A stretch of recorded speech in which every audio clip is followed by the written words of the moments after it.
मी मुकेश अंबानी यांना म्हणजे भारतरत्न द्यावं अशी 4 वर्षापूर्वी सरकारला विनंती केली होती. कारण त्यांच्यामुळे खरोखरच सर्वसामान्यांना इंटरनेट उपलब्ध झालं आणि हे जे प्रचंड ज्ञान आहे जनतेपर्यंत सहज पोहोचतं.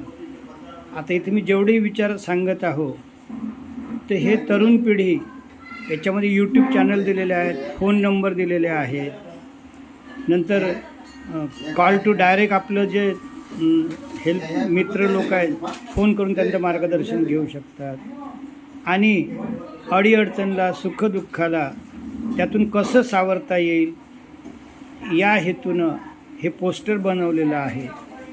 तर माझी युवा पिढीला विनंती आहे, विशेष करून या नववधूला, की तिने तिच्या मोबाईलमध्ये हे सर्व जे मेरठ, बाबासाहेब लाड, ज्योती माहूरकर, जया दिलीप काळे मॅडम, किरण वाटारे साहेब यांचे यूट्यूब चॅनल जे आहेत ते लाईक करावेत, सबस्क्राईब करावेत आणि अपडेट घेत राहावे. म्हणजे आपलं जीवन चांगलं होईल आणि त्यामुळे परिसराचं जीवन चांगलं होईल आणि आयुष्यात योग्य वेळी आपल्या कुटुंबाचं रक्षणसुद्धा होईल.